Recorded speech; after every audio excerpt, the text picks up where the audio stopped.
people don't even realize how far out of humanity that they phase people. When I say millennials don't know shit, I'm not saying that they're stupid. I'm saying that they have been purposely coddled to the point that they believe that each one of them is a shooting star rainbow that is gonna be a famous rock star, painter, musician, politician, president. Like, this is what they think. They think they could do it all. Because I remember. Hey everyone, just coming to you with this public service announcement. If you haven't heard about Anchor, it is the easiest way to make a podcast. So let me explain. First and foremost, it's free to do so. You don't got to come out of your pocket. There's creation tools that allow you to record and edit your podcast right from your phone or computer. Anchor will distribute your podcast for you, so it can be heard on Spotify, Apple Podcasts, and a whole bunch of others platforms. You can make money from your podcast with no minimum listenership. That's why I got on it. It's everything you need to make a podcast in one place. Download the free Anchor app or go to anchor.fm to get started. All right, peace. When they started bringing T-ball, because my son used to play baseball when he was young. And I remember they started bringing these kids and they started bringing the T-ball shit in. And it was just like, you had kids that were totally uncoordinated, totally just not in the vein for that. But they're all winners, you know what I'm saying? And they're all winning. Everybody gets a trophy. Like, that shit was alive. And then me and my son, they looking at me like I'm crazy because I'm on something like, no, focus, hit the ball. You know what I'm saying? Run the base. Like, you dig what I'm saying? Like, if you're going to do it. We here.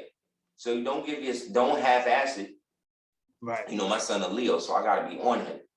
And so don't half-ass it. Be the best at what you're doing. That don't mean to be unsportsmanlike to the people you playing against, but it don't make no sense to do it if you're going half-ass it. Right. So that became the thing, because I was taught that they're winners and they're losers. You know what I'm saying? Right. Because there are. You know what I mean? Like, it's that simple. Nobody was coddling me. One day as a young man, I realized that people don't give a damn what happens to men. The only people who get sympathy unconditioned is babies, women, elderly people, and animals. That's it. Nobody cares what men think. Nobody gives a damn about men. And men have to suck it up and get over it, regardless of what happens to them. You could be molested, and it's like, nigga, get over it. You dig what I'm saying? Whereas a female, you got programs, you got support groups, you got TV shows, you got books, you got all types of shit. But if a man gets raped by a woman, niggas laugh at you like, what? A woman can't rape a man. You crazy? Exactly.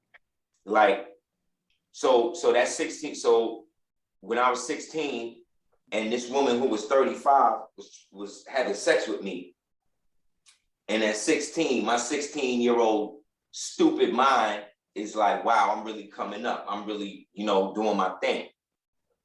It's not until I become 30. It's not until I become 35 and be like, damn, I was molested.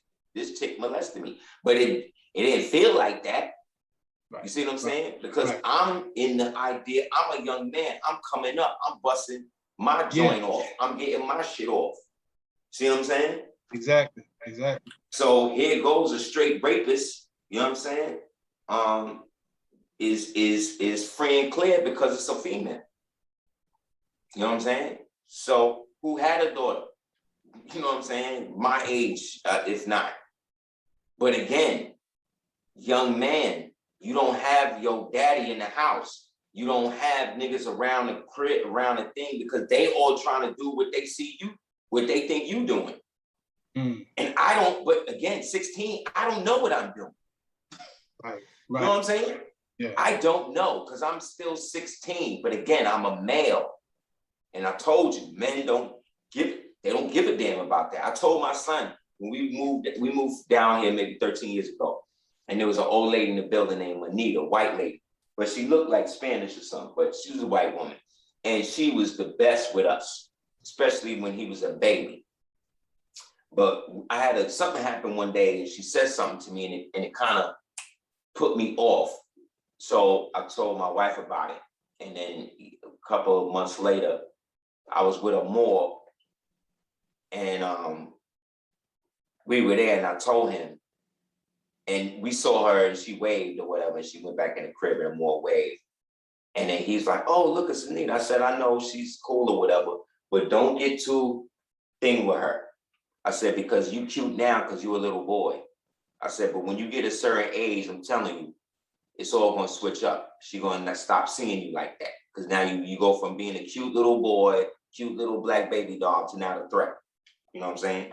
So sure enough, years later, he in the pool in that building we lived in, and then she comes out and starts screaming on him. Like she ain't see him swim in the same pool from the time he was 3, you know what I'm saying, to 10.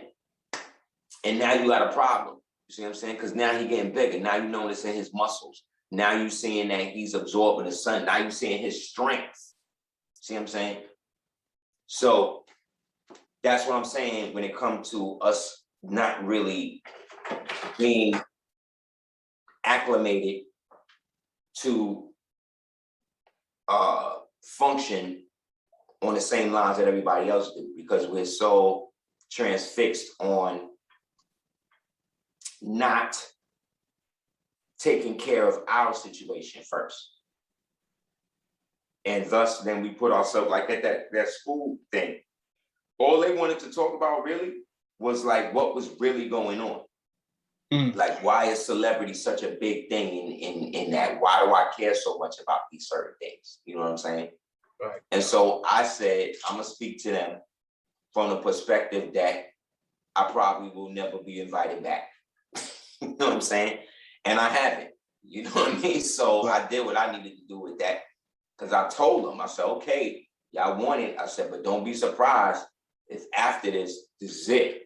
So if nobody else tell you the real about this shit, I'm gonna do my best to do so.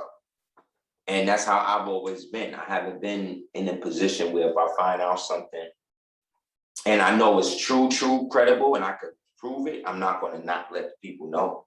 You know what I'm saying? But if I hear it and it be half-paying rumor, and even if it is true, I don't have something specifically that I could come and say, boom, here it is, then I'm not gonna create more confusion.